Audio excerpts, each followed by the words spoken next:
Hai Crew People, ketemu lagi kita di podcast GSI. Ya. Kali ini kita akan bicara dikit-dikit ini, Pak Didit ya. Kita akan bicara santai nih tentang kecelakaan kerja pada rope access. Ya. Benar sekali. Mungkin bisa dikenalkan dulu Pak Didit kaitannya dengan rope access ke Crew People semua, Pak Didit. Oke.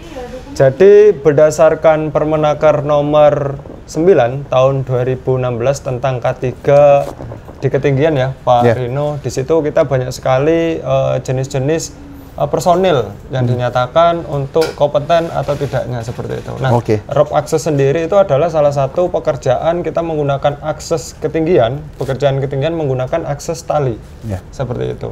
Di sana pun ada juga mengenai TKBT ya, apa tuh, Pak Didit? Tenaga kerja bangunan tinggi ya. Oh, yang ada dua kelas itu ya? Betul, ada yang level 1 dan level 2 ya, itu terkait bidangnya, dan juga ada TKPK ya.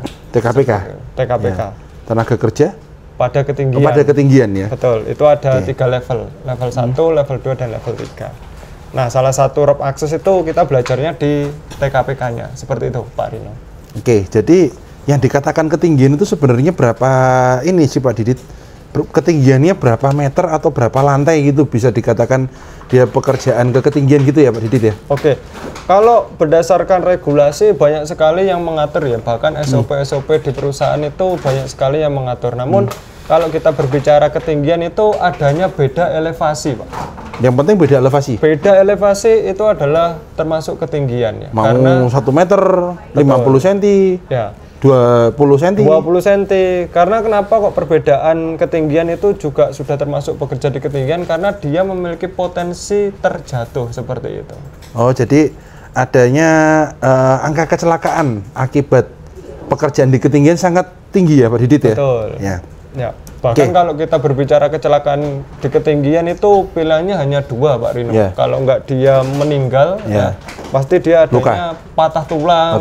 Patah tulang yang menyebabkan ya lost time injury dan segala macamnya seperti itu. Oke, jadi kalau di pekerjaan ketinggian juga resiko yang paling besar yang sering dihadapin untuk pekerja-pekerja di ketinggian itu apa ya berarti Pak Didit ya? Oke, resikonya sendiri yang pasti dia terjatuh ya, terjatuh dan juga pasti meninggal ya. Nah, namun ada juga terkait hazardnya terlebih dahulu. Kita perlu kontrol juga hazard pointnya. Nah, ingat juga bahwasanya kalau kita menilai terkait hazard kontrol pointnya itu ada 5 ya posisinya. Ada faktor kimia, biologi, fisika, ya, dan juga ergonomi, dan juga yang terakhir ada psikologi seperti itu. Jadi secara bekerja ketinggian kita tetap implementasikan, kita tetap identifikasi mengenai potensi bahaya yang ada, lalu kita kaitkan dengan pengendalian risikonya seperti itu. Oke, itu juga berlaku juga di ketinggian ya Pak Didit? Ketinggian pasti berlaku Pak, karena itu metode dasar kita ya untuk menentukan tingkat potensi bahaya yang ada. Oke, jadi mungkin penyebabnya itu ada 5 tadi Pak Didit ya. Mungkin salah beberapanya itu ada faktor manusia, alat, dan lingkungan itu Pak Didit ya. Betul. Nah, sebesar apa sih sumbangsihnya ketiga unsur ini tadi dalam menyebabkan kecelakaan Pak Didit? Oke, kalau kita berbicara faktornya kan ada 3 ya, ada dari manusia, ada alat, dan juga ada lingkungan. Betul. Karena kalau kita berbicara kecelakaan kerja itu pasti ada beberapa faktor ya, dari job faktornya dan juga dari faktor-faktor langsungnya seperti itu ya. Job faktor dan faktor langsung. Faktor langsung. Apa itu contohnya Pak Didit? Biasanya gini, kalau kita berbicara job faktor itu ya dari segala pekerjaannya ya Pak Rino ya, apakah dia ada tekanan secara psikolognya, ada target seperti itu. Dan juga kalau kita berbicara faktor langsung itu ya dari personalnya sendiri, kesiapan mental, bahwasanya dia bisa bekerja, kesiapan badannya dia dalam melakukan pekerjaan, apalagi kalau kita otomatis berat-berat ya. Benar sekali, apalagi kalau kita berbicara ketinggian ini ya potensinya terjatuh. Kalau dia nggak siap secara fisik, mental, dan maupun kesehatan ya ini akan menjadi potensi bahaya sekali seperti itu. Belum lagi kalau kita kerjanya di atas berjam-jam gitu Pak Didit ya, di atas 1 jam ke atas secara terus-menerus, bergantungan di tali seperti itu ya Pak Didit ya. Ya, Lalu kemudian kalau memang faktornya besar dan sumbangsihnya terhadap angka kecelakaannya itu tinggi, nah lalu solusinya seperti apa Pak Didit ya? Oke, solusi. Sebelum kita bekerja di rope access, perlu pastikan kemampuan kita terlebih dahulu, Pak. Jadi ada kemampuan terkait skill-skill kita yang penggunaan alat, karena kalau secara konseptual TKPK level 1 itu ada kurang lebih 11-12 peralatan ya. 12 peralatan wajib. 12 peralatan wajib yang harus dikenakan seperti itu. Nah, kita harus pahami terlebih dahulu alat-alat tersebut. Kita pastikan identifikasi terlebih dahulu seperti itu.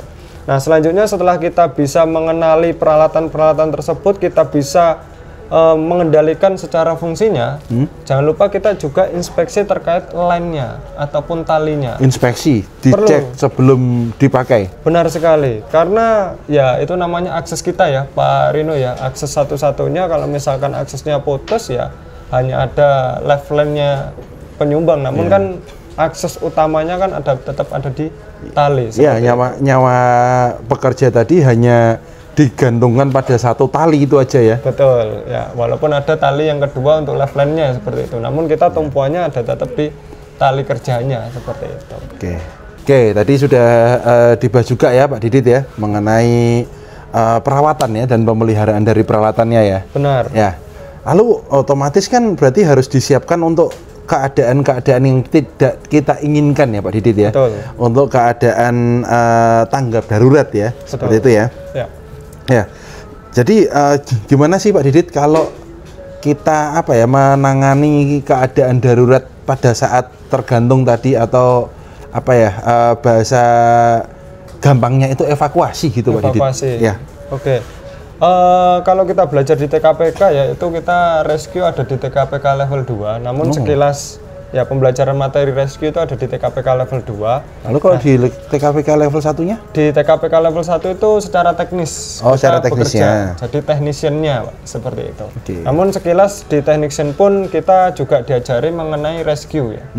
Nah, rescue itu pun ada yang kita diajari mengenai rescue yang secara pribadi, personal ya, ketika kita bergelantung. Namun kalau misalkan kita rescue perorangan, 2 orang ya kita bisa menggunakan tali dari perorangan tersebut, atau tidak kita bisa melakukan install tali lagi seperti itu Pak.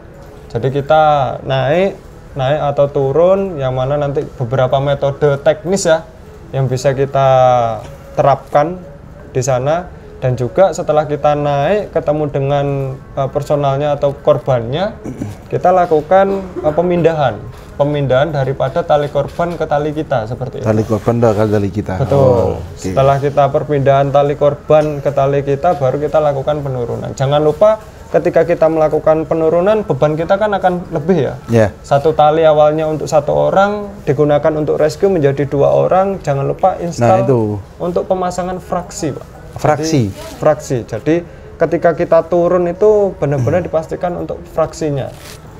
Jadi supaya tidak terhentak ya, karena beban berat kita lebih terhentak, kita tambahkan fraksi. Fraksi pun bisa kita buat secara manual dengan karabiner seperti itu.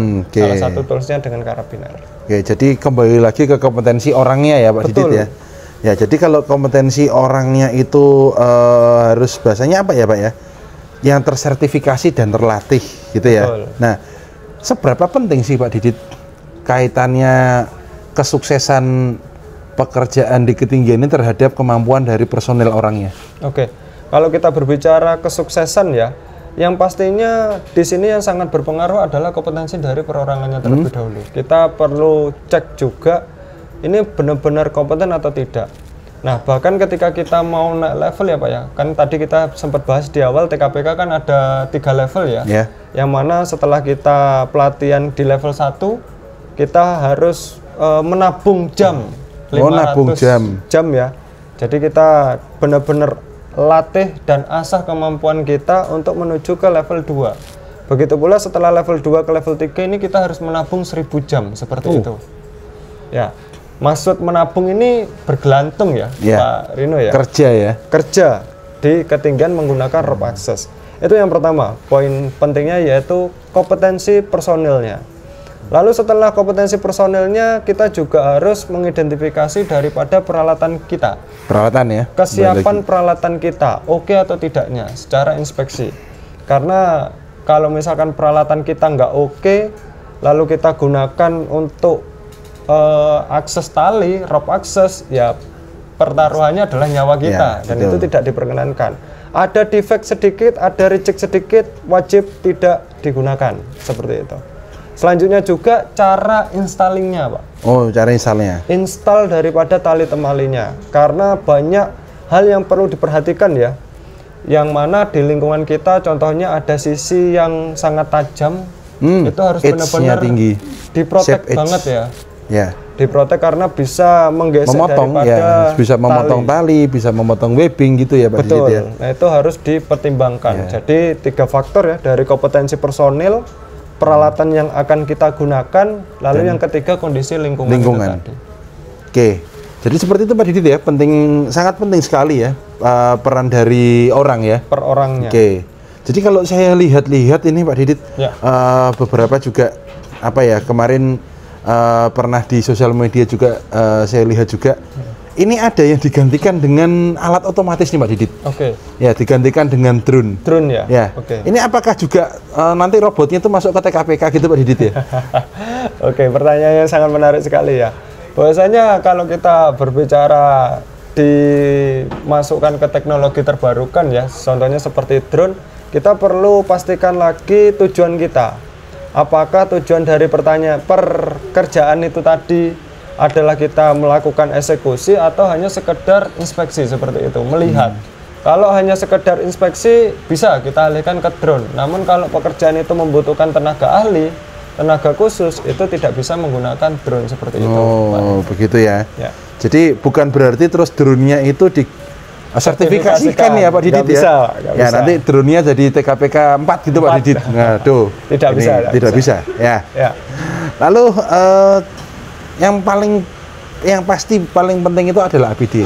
Betul. Ya, alat pelindung diri. Ya. Jadi APD itu apa ya Pak Didit ya? Oke. Keuntungannya ya atau peranan pentingnya itu apa ya untuk mencegah terjadinya kecelakaan kerja ini? Oke. Kalau kita berbicara rope access ya Pak ya, itu APD termasuk juga bagian daripada hal yang perlu kita inspeksi seperti itu. Kesiapan kita, kecocokan helm kita, karena helm ketinggian juga berbeda ya Pak Rino ya. Helm saya dipakai Pak Didit nggak enak, helm Pak Didit juga saya pakai yang nggak enak. Fittingnya, ya seperti itu, fittingnya dan juga helm khususnya itu juga kita perlu perhatikan. Dan juga alat-alat penahan jatuhnya juga Pak, kita perlu juga spesifikasikan apakah kita menggunakan body harness yang D-ringnya ada di depan ya, di dada. Cantolannya itu ya, hooknya di D-ringnya ada di dada atau ada yang di punggung, nah itu perlu kita pastikan. Jadi peranan terkait APD ini sangat penting sekali ya. Kembali lagi rope access potensinya hanya 2 ya, kalau nggak dia jatuh meninggal ya pasti dapat dipastikan dia memiliki patah tulang seperti itu. Oke, jadi Grow People, untuk mencegah kecelakaan kerja pada pekerjaan dari rope access ataupun pekerja di ketinggian ini Pak Dit ya. Jadi ada 3 hal yang wajib gitu ya, 3 hal wajib yang harus diperhatikan. Benar sekali. Yang pertama adalah faktor manusia itu sendiri, kompetensi. Ya, kompetensi dari tenaga kerjanya. Betul. Terus kemudian untuk peralatan, perlengkapan, gitu ya, itu juga harus diperiksa, harus dipastikan dia aman dan dia berfungsi ketika sebelum digunakan. Dan terakhir adalah lingkungan ya Pak Didit ya. Kondisi lingkungannya. Ya, kondisi lingkungan tempat kerja. Betul. Ataupun lingkungan tempat bergelantungan tadi Pak Didit ya. Benar sekali Pak. Jadi begitu ya Grow People ya. Jadi untuk podcast kali ini kita cukupkan ya. Jangan lupa untuk klik like, komen, dan subscribe serta kirimkan ke share ke teman-teman kalian ya.